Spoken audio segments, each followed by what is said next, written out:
주식시장으로 돌아보도록 하죠. 자, 지금 지수는 2014선 정도 달리고 있습니다. 자, 변화 상황과 더불어서 우리 환율 점검해봤으니까 환율 쪽의 종목군들 한번 점검을 해볼까요? 자, 허 의원님. 네, 원화가 지금 글쎄요, 1,020원 정부 개입 나온다고 해도 이제 저 계속 말씀드리지만 워낙에 이제 펀드멘탈이 그쪽으로 가고 있기 때문에요, 쉽지 않은 것 같습니다. 원고 수혜주들은 대부분 이제 뭐 음식료, 뭐 철강, 뭐 이런 쪽들 보게 되어지는데, 오늘은 좀 유통 쪽을 좀 볼게요. 호텔신라 이제 한 1.67% 91400이면 이제 또 한 번 신고가 오늘 도전할 것 같은데요. 사상 최고치입니다. 워낙에 이제 삼성그룹 뭐 이야기도 있고, 그런 내수 관련한 섹터에서는 좀 선도격인 것 같아요. 그리고 아시아나라든지 뭐 롯데쇼핑, 뭐 고려아양 같이 좀 오르는 흐름이고요. 동국제강과 대한해운, 대한제당, 뭐 한전은 사실 조금 뭐 애매한데요. 좀 같이 올라가는 그런 흐름세고, 제지 쪽에서는 어제는 뭐 섹터별로 묶여있는 뭐 동아기업 뭐 이런 쪽들이 아주 작은 종목들이 뭐 상한가 치고 했었는데 나쁘지 않은 것 같습니다. 그리고 뭐 티웨이 홀딩스 같은 경우도 오늘도 상승세로 좀 현재 출발하고 있습니다. 네. 지금 또 통신주들의 움직임이 괜찮습니다. 지금 SK텔레콤이 1% 이상의 수익률이 현재 나타나는 등 전체적으로 이 통신 쪽에서는 경쟁이 좀 완화될 것이라는 그런 움직임들, 이러한 점들이 좀 기대감으로 좀 반영이 되면서 반등이 나오는 것 같은데요. 자, 김기현 연구원님. 네, 우선은 통신주 같은 경우는 뭐 KT나 전반적으로 상승한, 기존에 KT 같은 경우 32,000원까지 단기적으로 이제 구조조정 효과로 좀 올랐다가 거의 다 다시 빠지는 형태고, 지금 LG U+ 같은 경우도 오히려 신저가를 만들어내려는 지금 움직임을 좀 보이고 있는 부분들의 흐름이 좀 지속되고 있습니다. 그만큼 통신업종들의 모멘텀이 좀 없다, 좀 이렇게 보셔야 되겠고, SK텔레콤 같은 경우는 SK하이닉스의 이제 지분법 연결이익이 반영이 되기 때문에 오히려 추세는 좀 만들고 있지만, 이러한 부분들도 또 단기적으로 좀 크게 오를 만한 이제 SK하이닉스의 지분법 이익이 아니기 때문에, 그러한 측면에서 이 본사 사업의 성장성이 향후의 성장 동력을 좀 찾아야 될 것 같습니다. 그런 부분은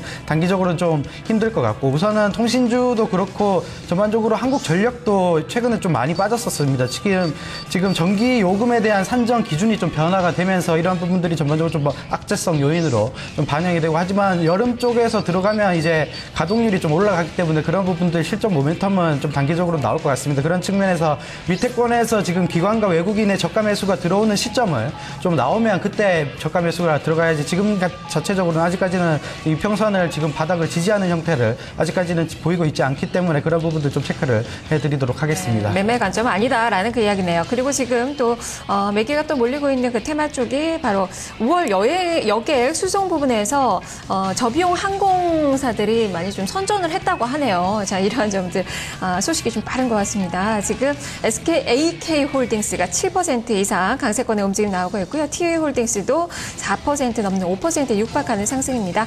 한진칼까지도 지금 상승권의 움직임이 나오고 있는데요. 자, 허준식 해설위원님 어떻게 볼까요? 네, 일단 저도 이제 저가 항공사 많이 이용하는데요. 일단 TA 같은 경우는 뭐 에림당이랑 같이 좀 묶여서 보셔야 될 것 같아요. 에림당도 한 2, 3% 같이 올라가고, 뭐 AK 같은 경우도 글쎄 지금 67,200원이면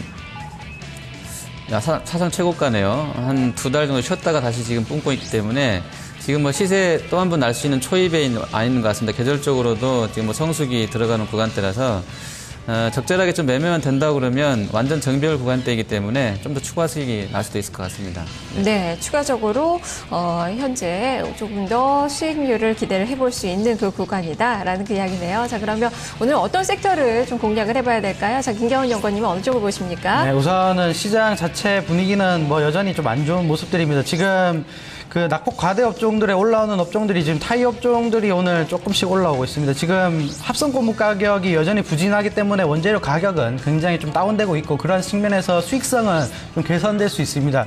좀 그러한 측면, 그리고 중국 쪽에서 경쟁이 조금 심화되고 있기 때문에 타이어 판매 단가가 계속적으로 좀 낮아지고 있는 측면이 타이어를 좀 누르는 악재였다. 그렇게 되면 오늘 같은 경우 반등은 좀 단기적인 트레이딩 관점에서는 충분히 접근이 가능하지 않을까, 좀 이렇게 생각을 하고, 지금 한국 타이어 같은 경우 그리고 한국 타이어 월드와이드 같은 경우는 충분히 매수 공략이 가능하고, 그리고 금호 타이어는 아직까지는 좀 부정적인 시그널이 나오고 있다, 좀 이렇게 보셔야 될 것 같습니다. 네, 타이어 쪽을 짚어주셨고요. 자, 허준식 해설위원님은 오늘 어떤 종목들 보고 계신가요? 네, 지금 뭐 빙그레도 이제 분기 보고서로 실적을 냈는데 실적이 좀 안 좋았던 것 같아요. 한 4% 밀리는데요. 뭐 거래가 많지는 않습니다. 그리고 이제 개별적인 재료 갖고 있는 뭐 CJ 대한통운도 좀 낙폭을 좀 키우는 그런 흐름세이고, GS건설도 마찬가지입니다. 워낙에 이제 큰 흐름상에서 그 이슈가 없기 때문에 그런 개별 재료나 이제 실적 관련해서 이제 주가가 이제 양상을 좀 달리하게 되는데요. 실적 체크를 이제 보고서 형식으로 나오는 쪽들은 좀 체크가 필요할 것 같고요.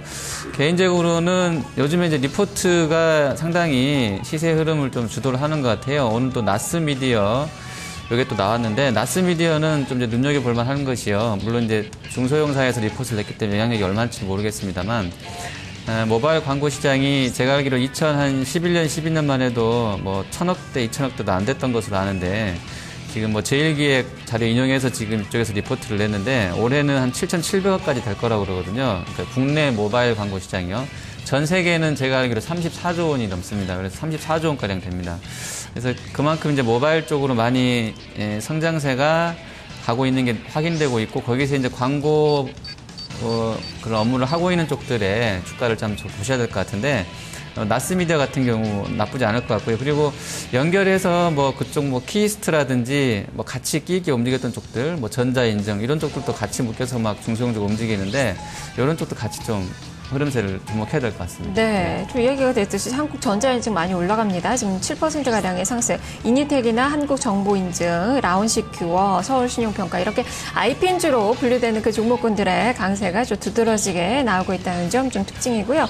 그리고 싸이의 컴백 기대감이 어제도 많이 좀 붉어졌었는데, 오늘 종목별 차별화가 좀 나타나고 있긴 하지만 YG 엔터테인먼트 지금 1.3% 이상 오르고 있고, 이스타코도 3% 육박하는 상승, 3위각기나 위메이드도 여기에 같이 좀 점검을 해볼 만한 그 종목이라고 할 수 있을 것 같습니다. 자, 그러면 오늘장 포인트 다시 한번 정리를 해보도록 하죠.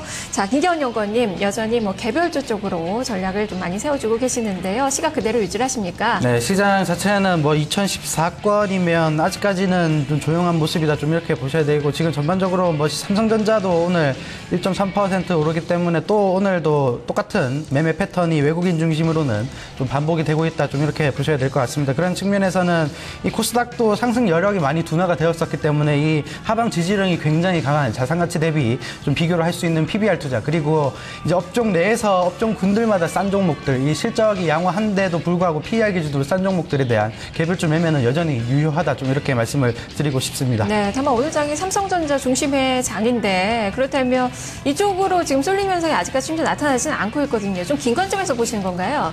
네, 우선은 뭐 삼성전자만 오르는 이유는 지금 외국인이 뭐 삼성전자의 그룹형 이 지주회사 지배구조로 좀 이어지기 때문에, 그런 측면은 오히려 삼성물산이 더 수혜지 않을까, 좀 이렇게 보고 있는 관점이고, 오히려 삼성전자보다는 삼성물산에 대한 매수 관점은 좀 가능하다, 좀 이렇게 보고 있는 관점입니다. 네, 자, 그러면 허주식 해설위원님은 여전히 뭐 삼성전자, LG전자 중심의 IT 쪽을 보고 계시는 거죠? 네네.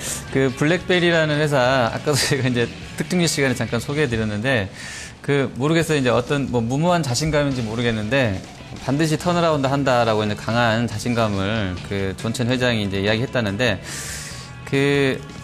블랙베리도 그렇고요, LG전자도 그렇고, 사실은 이제 삼성 쪽에서 새롭게 뭔가를 못 만들어내고 있기 때문에 단말기 쪽을, 물론 이제 애플 나와봐야 알겠습니다만, 그랬었는데 아직까지는 한 3개월 텀이 있어요. 그래서 그 사이에 조금 더 이제 잘 할 수 있다고 그러면 LG도 충분히 더 올라갈 수 있다, 이렇게 보고 있고요.